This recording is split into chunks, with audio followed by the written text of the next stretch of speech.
Tea, taxes, and war clouds. The English colonists in America had rejoiced when the long series of wars between Great Britain and France ended with a British victory. They were looking forward to living in peace, settling the new won land, and building up their businesses and trade. But there was trouble ahead for the colonists. Wars cost money, and the cost of winning a war continues even after the shooting has stopped. Great Britain had won new territories. This meant it had new responsibilities. Troops had to stand watch on the frontier. Settlements had to be built in the new territories. These things cost money. The citizens of England were already heavily taxed, and so the British Parliament and King George III decided that the American colonists should be taxed as well. After all, the colonists had the most to gain from the new frontier that had been won. It seemed only fair to the king and to his advisers that the colonists help pay the cost of winning it. The year 1764 marked the beginning of the program to tax the colonies. The British government thought of a number of new taxes. A tax was placed on sugar brought into the colonies. The Stamp Act stated that all newspapers and legal documents would have to carry a special stamp purchased from the British government. The colonists were very angry. They objected to the taxes. They also thought it unfair that they were not allowed to send anyone to the British Parliament to represent them. British officials in the American colonies found it difficult to collect the taxes from the outraged citizens. At last the Stamp Act was repealed and the sugar tax was reduced. Then, new taxes were passed on tea and other items shipped into the colonies. Again there was a great outcry. The saying, "no taxation without representation," was heard throughout the colonies. In every colony, groups of citizens protested the unjust taxes. Once again, the British backed down. All the new taxes were repealed except the one on tea. This was not enough for many colonists, and they continued their protests. In the port city of Boston, British officials who tried to collect taxes were tarred and feathered. An angry King George III sent his scarlet-coated soldiers to uphold law and order. "Lobster-backs," the people shouted at the soldiers, "redcoats."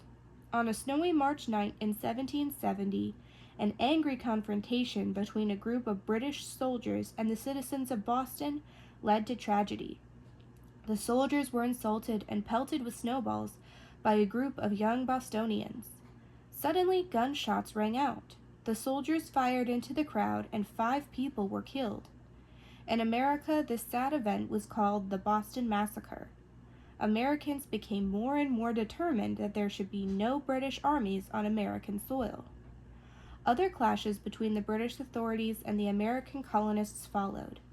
Just south of Providence, Rhode Island, an English customs ship ran aground. 8 boatloads of men left Providence, attacked the ship, and burned it. The king ordered that those responsible should be brought to justice. In all of Providence, however, the British could not find a single person who would identify the men. Eventually, the case was dropped. Did you ever hear of anyone getting so angry that he had a party? This is exactly what happened in 1773. That year, the British Parliament passed the Tea Act, which gave the British East India Company the right to sell tea at a low price in America. Many colonial merchants had already bought tea at higher prices. Their businesses would be ruined. This was too much for the unhappy colonists. It was time to strike, and the Americans made ready.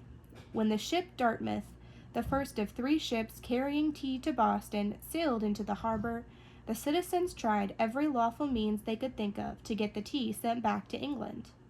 They were determined not to let the tea get into Massachusetts. But all their efforts failed.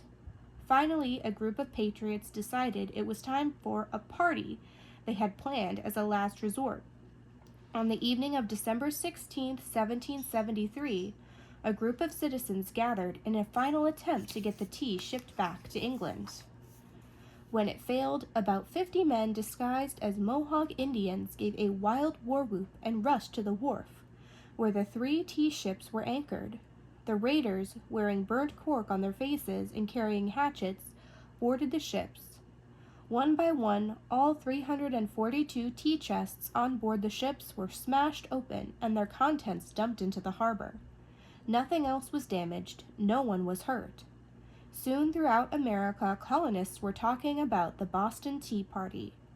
When King George heard about the Boston Tea Party, he was enraged.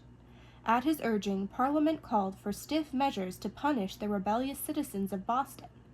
Ships were forbidden to load or unload cargoes in the port of Boston. Members of the Massachusetts House of Representatives and other government officials were no longer to be chosen by the colonists, but by the king. A law called the Quartering Act required that the colonists provide room in their own homes for British soldiers. The American colonists began to realize that they must unite to protect their freedom. There was even talk of war against mighty England.